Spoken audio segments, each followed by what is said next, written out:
Assalamualaikum, salam sejahtera dan selamat kembali semula ke channel Abang. Terima kasih sangat-sangat sudi nak dengarkan cerita yang Abang nak sampaikan hari ini. Kita dah berehat 2 hari, jadi hari ini kita fresh. Hari pertama kerja. Moga-moga ceritanya menjadi hiburan dan iktibar. Jadi tanpa membuang masa lagi, Abang nak sampaikan satu pengalaman yang cukup menarik. Bila berkenaan dengan hotel, memang sesuatu yang susah nak dilupakan. Jadi sebelum Abang mulakan cerita, marilah kita sama-sama berdoa kepada Allah Ta'ala. Semoga Allah panjangkan umur, murahkan rezeki, berikan kesihatan yang baik untuk kita semua dan permudahkan segala urusan kita dunia dan di akhirat, dan semoga Allah memberikan syurga buat mak ayah kita, juga memberikan keamanan untuk kita satu dunia. Dan tanpa membuang masa lagi, Abang akan mulakan cerita kali ini, satu pengalaman yang cukup luar biasa dan menarik. Abang mulakan dengan A'udzubillahi minasyaitanirrajim. Bismillahirrahmanirrahim. Allahumma salli ala Sayyidina Muhammad wa ala ali Sayyidina Muhammad.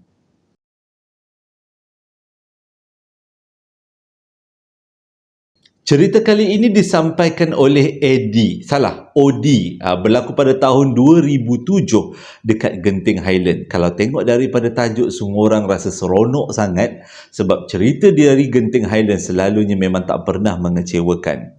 Kisahnya bermula apabila Odi bukan ditugaskan, tapi diminta untuk datang ke Genting Highland untuk berkursus. Pada waktu tu, Odi bertugas sebagai seorang guru di sebuah sekolah dan dia dapat arahan untuk berkursus dekat Genting Highland.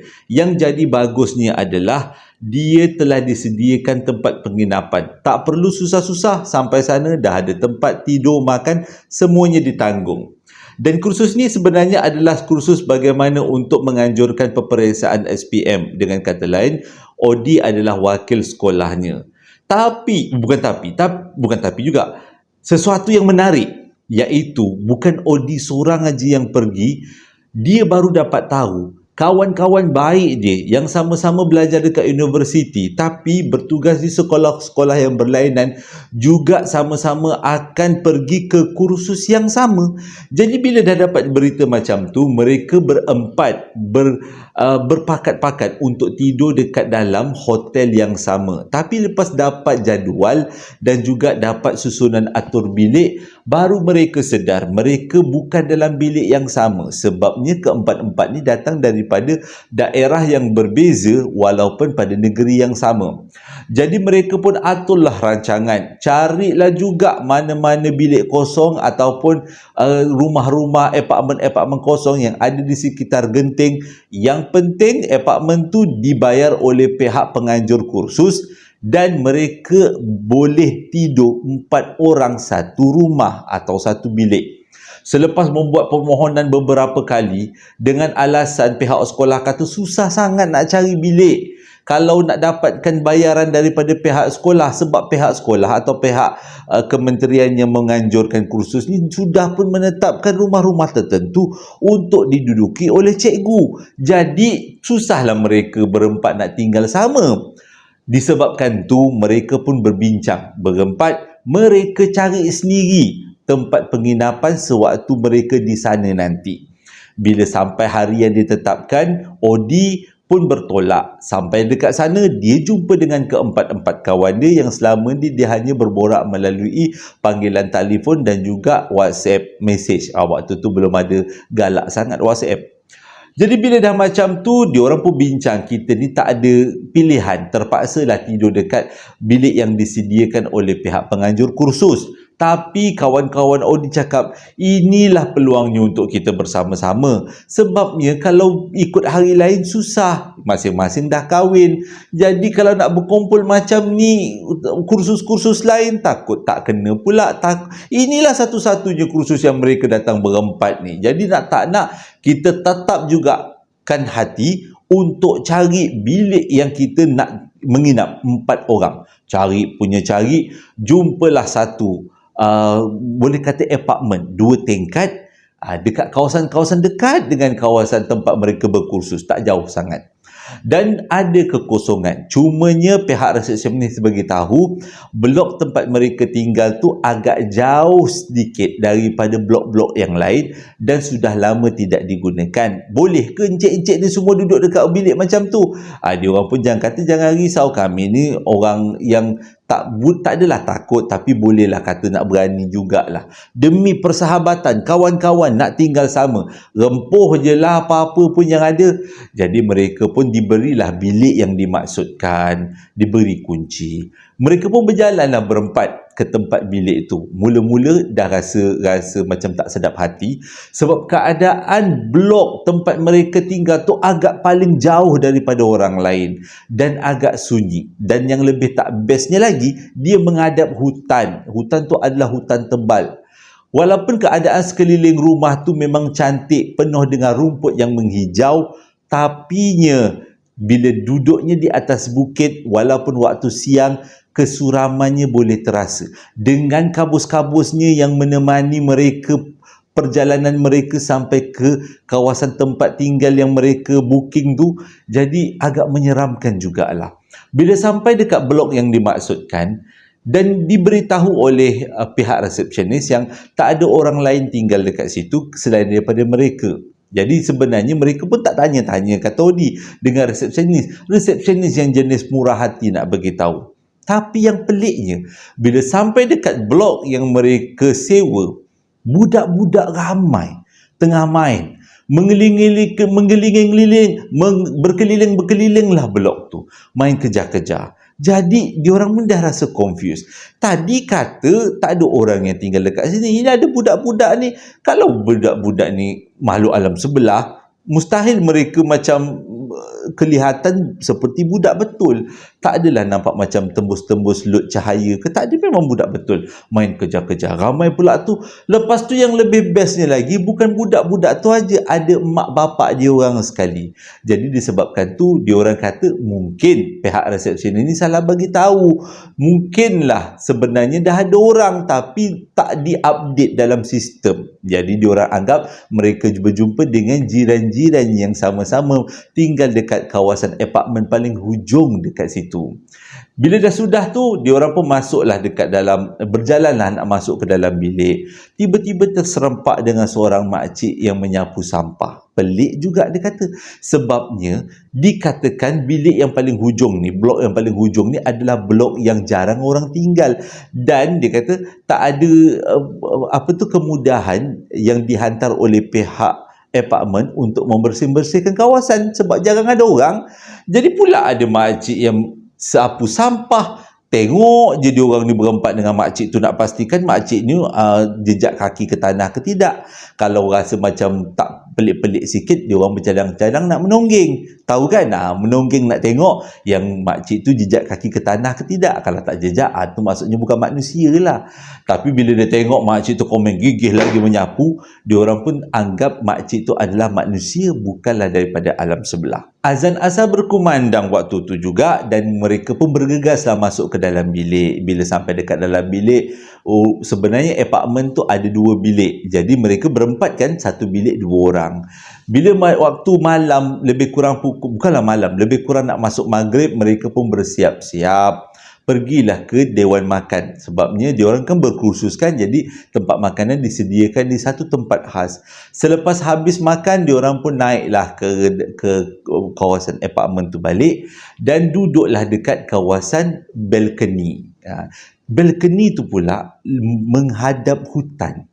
Jadi mereka sebenarnya pada awal-awal agak takut, tapi disebabkan mereka berempat dah lama tak jumpa, untuk menghilangkan rasa takut, mereka berborak di kawasan balkoni, duduk-duduk minum kopi sambil merokok dan berborak dengan suara yang kuat dan keras untuk menunjukkan, memberitahu orang sekitar walaupun dah tahu tak ada orang, yang mereka ada di situ jangan buat apa-apa, jangan diganggulah dengan kata lain. Selepas habis berborak, mereka pun rasa ngantuk. Dah mulalah masa ngantuk, nak masuk ke bilik masing-masing. Jam menunjukkan pukul 11 malam. Keadaan kawasan sekitar memang sunyi. Suara budak-budak yang tadi dia memeriahkan suasana di petang tadi tu, sekarang tak ada satu pun suara. Sunyi betul keadaannya. dengan kabus yang agak tebal, mereka pun masuk ke bilik, tidurlah masing-masing. Pada waktu tu Odi tak boleh nak tidur sebab keadaan dia tengah ada konflik dengan tunang dia. Sepanjang malam, dia main handset, berbalas-balas mesej dengan tunang dia untuk memperbetulkan hubungan dan keadaan. Tapi pada waktu tu berlaku satu peristiwa yang susah nak dijelaskan. Sedang-sedang dia tengah bermain mesej dengan makwa dia, dengan tunang dia, tiba-tiba kawan sebilik Odi yang kita panggil sebagai Zul tegur, "Odi, kau boleh tak jangan main langsir? Aku nak tidur ni." Pada waktu tu Odi tak faham kenapa Zul kata jangan main langsir.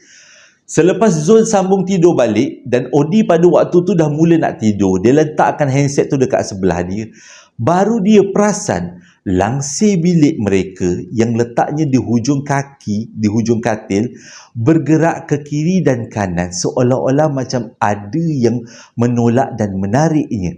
Waktu tu Odi bangun daripada tempat tidur, duduk nak pastikan adakah betul-betul bergerak sendiri ataupun ia berpunca daripada angin yang datang akibat daripada tingkap yang tidak ditutup rapat. Selepas dia tenung betul-betul ke arah langsir tu, dia yakin tingkap tu dah tertutup rapat. Tapi siapa yang menggerakkan langsir? Dia yakin juga itu adalah kerja daripada makhluk alam sebelah. Jadi dia pun tariklah selimut untuk mengelakkan daripada dia ternampak benda yang bukan-bukan. Sedang dia melayan mata, gerakan langsir semakin kuat. Dia dah mula rasa tak selesa. Tiba-tiba dia dengar bunyi serat sekuat-kuatnya dalam bilik tu, sampaikan dia terbangun, terduduk dan dia saksikan langsir tu sudah pun terbuka dan langsir tu duduknya di kiri dan kanan tingkap dan boleh nampak daripada tempat tidur Odi keadaan di luar rumah dengan keadaan kabus yang menghadap ke hutan. Gelap betul pada waktu tu.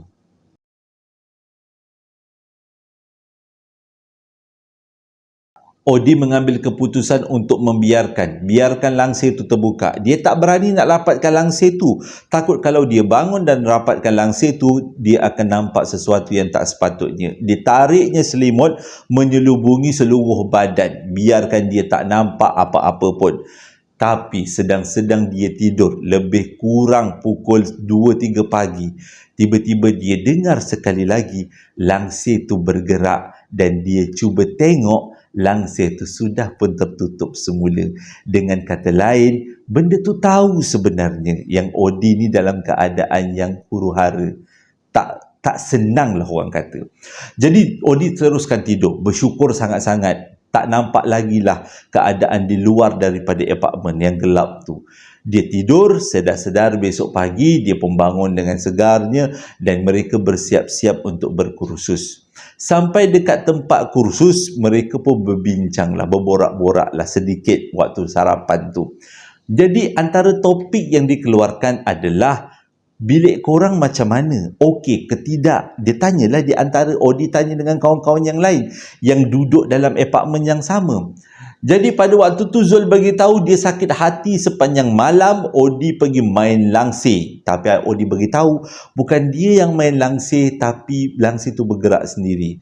Waktu tu Zul cuba nak bagi tahu, kau ni berangan lah Odi, mana boleh langsir bergerak sendiri, tak ada tingkap pun yang terbuka. Belum sempat Zul cakap macam tu, dua lagi kawannya, Din dengan Fazli, mengiyakan apa yang Odi cakap. Rupanya mereka pun malam tadi telah diganggu dengan gangguan yang tak menyelerakan, iaitu sedang-sedang mereka tidur, tiba-tiba lampu terbuka. Mereka terbangun dan cuba tutup lampu dan tiba-tiba lampu tu tertutup semula.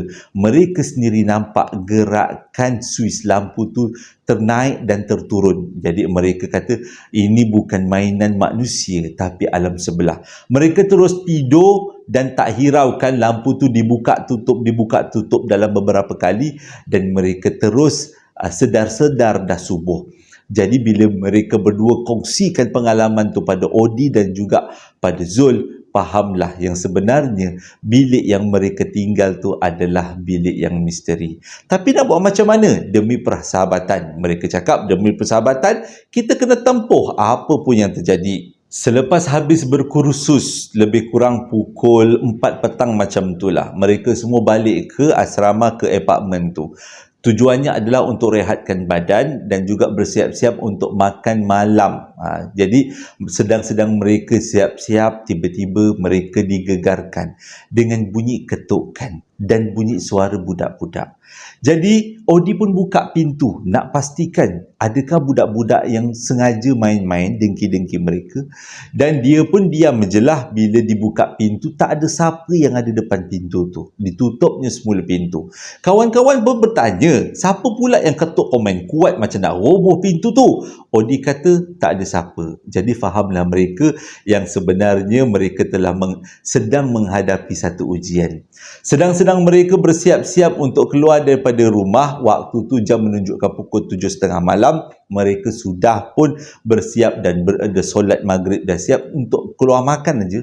Sedang mereka nak keluar, baru pegang tombol, tiba-tiba bunyi ketukan daripada pintu yang betul-betul kuat, seolah-olah macam pintu tu nak dipecahkan.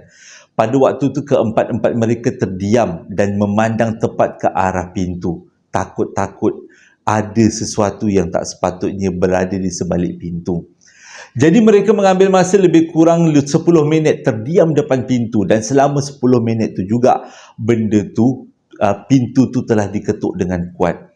Jadi salah seorang daripada kawan dia duduk meneleku dan pandang ke bawah lubang bawah pintu nak pastikan adakah seseorang yang ada di depan pintu. Sewaktu pintu tu masih lagi bergegar dengan kuat, bila dipandang, diintai daripada bawah pintu, tak ada siapa pun, tak ada satu bayang pun yang ada di depan pintu, walaupun pintu tu telah kuat digegarkan. Jadi mereka berpandangan satu sama lain. Dengan kata lain, apa yang perlu kita buat?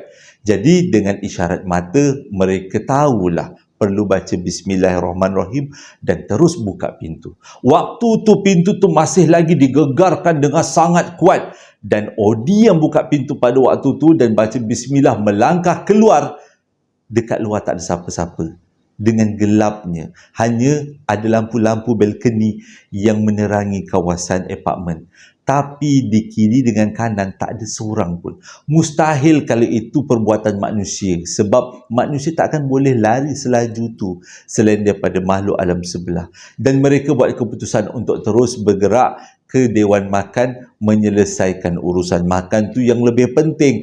Takut-takut nanti sakit perut. Jadi diorang pun berdekat bilik, kawasan bilik makan, diorang berbincang apa yang perlu mereka buat. Bertahan ataupun tukar bilik lain. Tapi mereka bersetuju untuk bertahan kerana malam ini adalah malam terakhir mereka di sini. Diharapkan tidak ada apa-apa yang berlaku seterusnya.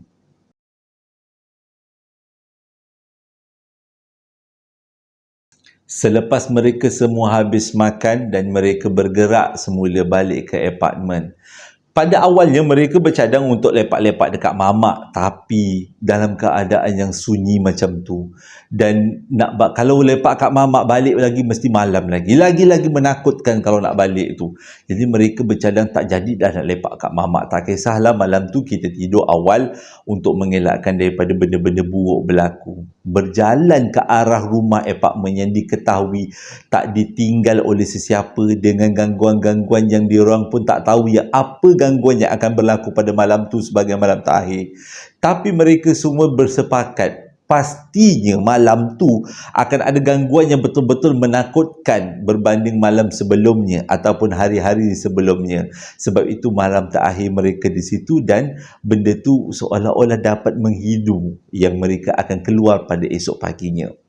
Jadi setelah sampai dekat kawasan apartmen tu, dalam lebih kurang pukul 10 malam, dalam keadaan gelap, mereka nampak makcik yang sama sedang membersih-bersihkan kawasan balkoni apartmen.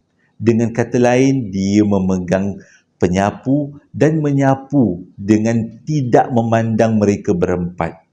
Mereka berdiri tak jauh daripada makcik itu. Tapi mereka memang pasti itu adalah manusia, bukan manusia, walaupun keadaannya seperti manusia. Mereka berdiri tidak jauh daripada tempat makcik itu menyapu dengan harapan makcik itu berhenti menyapu dan memandang ke arah mereka. Tapi itu tak terjadi. Makcik itu tetap juga menyapu dan tidak menghiraukan. Jadi mereka ambil keputusan masuk ke dalam apartmen. Selepas masuk dekat dalam apartmen, tiba-tiba mereka berempat dikejutkan. Bunyi penyapu tu betul-betul seperti ada di kawasan depan pintu bilik mereka. Seolah-olah makcik tu sengaja untuk sapu dekat depan. Disebabkan rasa tak selesa dan terganggu dan nak pastikan benda tu adalah manusia, Odi sekali lagi pergi ke depan pintu dan buka pintu tu. Sewaktu dia buka pintu depan, memang dia dengar bunyi penyapu tu betul-betul dekat depan pintu bilik apartmen mereka. Dan selepas pintu dibuka, tak ada siapa pun. Walaupun bunyinya tadi memang betul-betul depan pintu, tapi kali ni bunyi tu betul-betul dah hilang. Seolah-olah tak ada siapa, tak ada berlaku pun aktiviti menyapu balkoni pada waktu tu. Odi tutup semula pintu dan kembali semula ke rakan-rakan dia. Mereka semua duduk dekat ruang tamu memikirkan apa lagi gangguan yang mereka akan hadapi. Sedang-sedang mereka memikirkannya, tiba-tiba pintu rumah mereka diketuk sekali lagi. Tapi ketukan untuk kali ini agak tenang berbanding 2 kali ketukan yang sebelum, yang terjadi pada malam sebelumnya. Mereka tidak bercadang untuk buka pintu sebabnya mereka beranggapan kalau buka pintu tu seolah-olah membenarkan makhluk tu masuk dekat dalam rumah. Jadi pada malam tu mereka semua tidur awal. Tidak tidur satu bilik 4 orang sebab ada katil lain, jadi mereka pun tidur seperti malam sebelumnya, iaitu Odi satu bilik dengan Zul. Pada malam tu mereka tidur awal dan Odi cuba untuk tidak pegang handset. Cuba untuk berkelakuan tenang. Sedang-sedang mereka tidur, Odi ingat pada waktu tu lebih kurang pukul 1 pagi. Waktu tu Odi terjaga sebab dia dengar macam ada orang ketuk pintu utama. Odi buka mata dan cuba pasang telinga. Tiba-tiba Odi dengar pintu rumah apartmen mereka dibuka dan orang ramai masuk ke dalam ruang tamu apartmen mereka seolah-olah sedang berparti. Odi dengar betul yang mereka di kawasan ruang tamu rumah mereka seperti orang sedang berborak-borak, gelak ketawa, makan. Ada suara budak-budak yang berlari. Memang betul-betul macam ada parti dekat kawasan ruang tamu rumah apartmen mereka. Odi pada awalnya nak membiarkan benda tu. Waktu dia tengah betul-betulkan selimut untuk sambung tidur, bertindak seolah-olah macam tak ada apa-apa berlaku. Tiba-tiba Odi terpandang, rupanya Zul tengah mendengar. Zul juga terjaga pada waktu tu. Jadi Odi tengok muka Zul dah pucat. Ada yang tak kena dengan kawan aku. Dalam keadaan masih lagi takut, masih lagi dengar seperti ada orang yang tengah berparti dekat depan ruang tamu, Odi keluar daripada selimut dan pergi ke arah Zul. Zul rupanya demam. Mungkin demamnya terkejut. Jadi Odi pun cuba cari air. Dia ada ingat dia ada bawa air bacaan Yasin. Yang dia buat bacaan Yasin tu dekat sekolah dia bersama anak-anak murid dan juga cikgu-cikgu. Dikeluarnya botol air Yasin tu. Mujur dia bawa air Yasin dan disapukan ke muka Zul. Dia cakap, apa-apa pun berlaku, ini adalah ujian. Zul sempat juga beritahu, boleh tak aku nak tidur sebelah aku dah ketakutan sangat. Relax, kata dia. Selagi kita tak kacau dia, mereka tak akan kacau kita. Jadi Odi pun balik ke katil dia dan tarik selimut. Pada waktu tu Odi masih lagi pasang telinga. Bukan suaranya sempui-sempui bahasa punya suara. Ini betul-betul suara macam orang tengah berborak, orang tengah bergembira. Jadi sepanjang malam Odi pasang telinga dengar setiap perbualan. Tapi walaupun mereka berborak dalam keadaan yang kuat, satu peratah perkataan pun Odi tak faham. Bunyinya seakan-akan bahasa Melayu, tapi seolah-olah bahasa Melayu yang ditukang terbalikkan. Odi bertahan sepanjang malam sehingga subuh. Bunyi orang berborak, berparti hilang sewaktu subuh. Rupanya bukan Odi seorang, Zul pun sama. Dan yang bilik sebelah pun sama. Keempat-empat mereka menyaksikan satu fenomena yang susah nak dijelaskan. Bila besok pagi diorang bangun, diorang berkumpul, diorang check out dan sempat dia tanya dengan budak resepsionis tu, ada apa-apa peristiwa ke yang berlaku dekat blok kami? Budak tu cakap dia baru bekerja dalam beberapa tahun. Tapi kawasan resort ni orang semua dah bercerita bilik apartmen yang mereka tinggal tu adalah bilik yang paling keras. Yang kebanyakan orang bila masuk bilik tu hanya bertahan lebih kurang 1 jam dan akan keluar. Sebabnya orang tak tahan dengan gangguannya. Tapi mereka berempat dipuji oleh kakak resepsionis sebab boleh bertahan sampai 3 hari 2 malam. Mereka cakap memang mereka takut. Tapi mereka lebih menghargai persahabatan. Duduk sama-sama sebab bukan senang nak jumpa.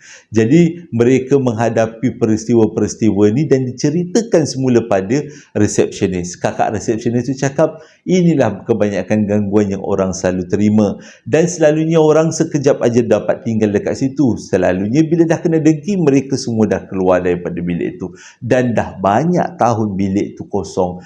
Pihak kami pun kalau nak buat pembersihan ataupun kemas-kemas katil terpaksa datang secara beramai-ramai, termasuk kalau ada yang lelaki datang dengan lelaki sebab takut benda-benda buruk berlaku. Tapi melalui pengalaman orang lama yang bekerja di situ, memang dikatakan kawasan tu adalah kawasan yang cukup keras.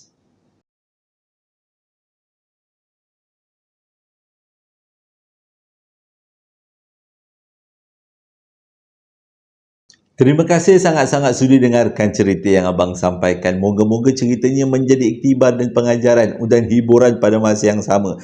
Ini menyebabkan abang lagi menyampah nak tidur kat hotel. Setiap kali abang tidur dekat hotel, mulalah teringat, ni kat Genting pula. Aduh, memang tak tidurlah hotel Genting. Balik hari je lah. Mujur Genting tu dengan rumah Senawang mak ayah abang tak adalah jauh sangat. Jadi sebelum abang tamatkan cerita, macam biasa ada beberapa ucapan yang nak abang sampaikan. Ucapan yang pertama datangnya daripada Nariko Sakura. Dia nak ucapkan selamat hari jadi buat kakak-kakaknya. Yang pertama, Salasiah Muhammad Dahari. Yang mana hari jadinya jatuh pada 28 hari bulan 11 akan datang. Itu adalah Kak Angah dia. Dan yang kedua adalah Nur Khalilah Mazlan, iaitu adik ipar dia. Yang mana hari jadinya jatuh pada 8 hari bulan 11. Tak lama lagi, selang 2 hari daripada hari ini. Jadi dengan ucapan selamat hari jadi buat kalian berdua, semoga dipanjangkan umur, dimurahkan rezeki, diberikan kesihatan yang baik dan dipermudahkan segala urusan. Ucapan yang kedua datangnya daripada seseorang yang namanya adalah nama nickname, iaitu Mercuriousful.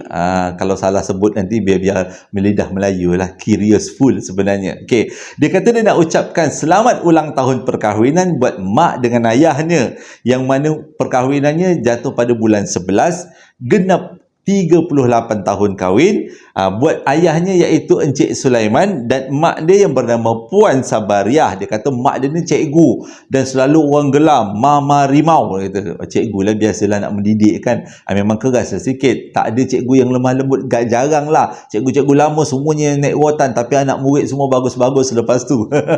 Jadi dia kata selamat menyambut ulang tahun perkahwinan buat mak dengan ayah dia. Semoga perkahwinan ini akan kekal bahagia hingga ke syurga, menjadi penyebab untuk ke syurga, dan semoga diberikan keamanan dunia dan di akhirat. Semoga sentiasa berkasih sayang dan semoga sentiasa diberikan kesihatan yang baik buat keduanya dan rezeki yang melimpah ruah. Ucapan yang seterusnya datangnya daripada seorang yang bernama Nurul Nur Nahida. Dia nak ucapkan selamat menyambut ulang tahun perkahwinan buat dia dengan suami dia. Ulang tahun perkahwinan yang ke-11. Dia kahwin adalah pada 10 hari bulan 11. Jadi dia kata didoakan, minta doa pada semua sangat yang menonton supaya perkahwinan ini akan kekal bahagia hingga ke syurga. Dan buat suami dia cakap terima kasih menjadi suami yang penyayang, suami yang sentiasa melindungi isterinya, dan semoga Allah memberikan rahmat dunia dan akhirat buat sesuaminya. Dia kata sayang betul dia dengan suami dia. Jadi dia kata moga-moga perkahwinan ini akan kekal hingga ke syurga.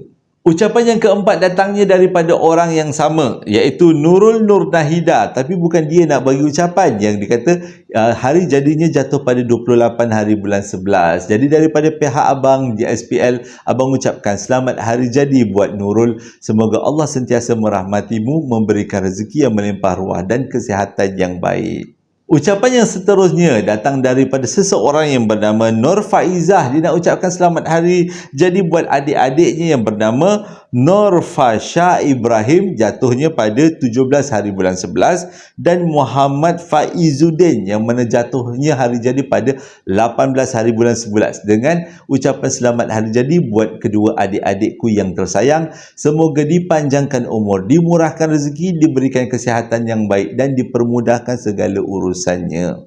Ucapan hari jadi yang seterusnya datang daripada seseorang yang bernama Zaf Kama. Dia kata dia nak ucapkan selamat hari jadi buat ayah mertua dan mak mertuanya, iaitu Kamaruzaman Hasan yang mana hari jadinya jatuh pada 2 hari bulan 11, dan Saripah Man yang mana hari jadinya jatuh pada 24 hari bulan 11. Laki bini hari jadi pada bulan 11. Meriah, alhamdulillah. Dia kata selamat hari jadi buat bapa dan ibu mertua. Semoga dipanjangkan umur, dimurahkan rezeki, diberikan kesihatan yang baik dan sentiasa dirahmati Allah. Semoga sentiasa kekal bahagia hingga ke syurga.